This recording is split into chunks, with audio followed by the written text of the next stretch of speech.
Today we're going to take a look at 4 Speck cases for the iPhone 11, and they are the Pro, Wallet, Stay Clear, and Grip. First off, I'm going to tell you what they all have in common so I don't have to repeat myself, and they all got 13 feet drop protection, so basically your phone being on your table, to your pocket, to even up to your ear, pretty much that's all covered. Second is that the buttons feel really tactile, so you do get that nice satisfying clicky feedback, so there's no problems there. And the last big common thing here is that they all cost $40, except for the wallet, that one costs $45. I would say that these are probably the most expensive cases that I've used or even reviewed on this channel. But let's just dive right in and see if it's really worth $40. The first case we're going to talk about is the Grip. I would recommend this case to anyone who is scared of dropping their phones, who are really clumsy and drop their phones a lot, or just have smaller hands and doesn't have a good grip on their phone.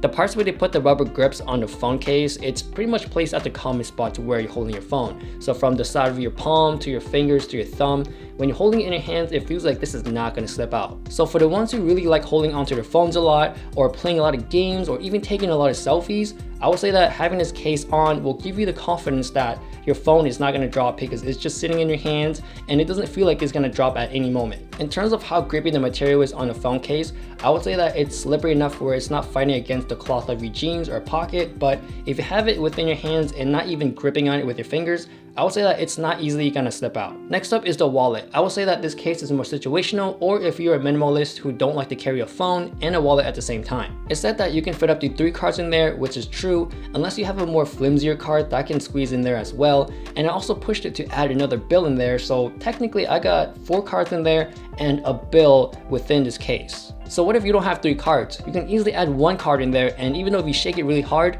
it's not going to come off. The rubber material that's holding onto these cards are super grippy and they actually hold on really well. As for the rest of the case, it is plastic and it feels really smooth. It's to the point where that I accidentally dropped it when I was using it. Now, since it is made out of plastic and I dropped it, there is some scuff on there, so that's not going to go away, sadly. So I kind of wish that the rubber material on the back that's holding the cards kind of applies to the side as well, so I can actually hold it without even dropping the case. In terms of the thickness of these wallet cases, I would say that this is one of the thinner ones.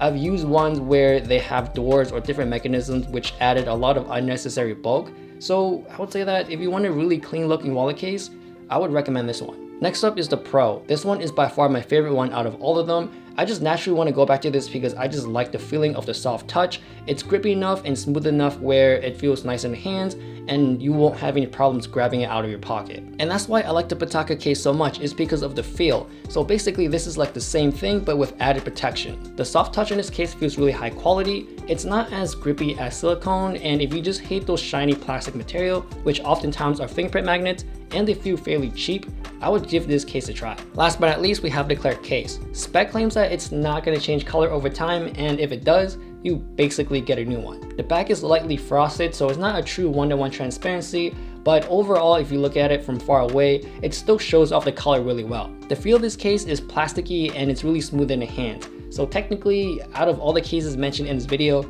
this one is my least favorite one. This case is more rigid than the other ones, so the flexibility of taking your phone off is much more easier on the other 3 cases than the clear one. It is pretty expensive buying a clear case for $40 up front, but if you think about it, it's the only case you will need, and if it ever changes color, you basically get a new one. So instead of replacing 5 or 10 clear cases over time, maybe this case will be cheaper in the long run. So all of these cases are high quality, and I feel like once you buy one of these cases, you're not going to get a new one until you get a new phone. Unless it's something specific like the wallet case. That's why I said it's more situational. So let's say, for example, I'm going to like a wedding or something. I'm definitely going to use this case instead because it's less things to keep track of and just less things in my pocket. And for the regular day-to-day, I'm just going to go back to the Pro version because this is my favorite one out of all of them. So is it worth paying $40 for these Speck cases? And for me, I would say yes, because the quality is top notch. I would say it's better, or it feels better than $20 ones. And basically this is the only case you will need. So if you're looking for one case for your phone, technically this will last you until that phone dies or until you get a new phone. If you want to check out any of these cases, I do have links down below. Please follow me on Instagram, give a like, subscribe. Thanks for watching, and I'll see you guys later.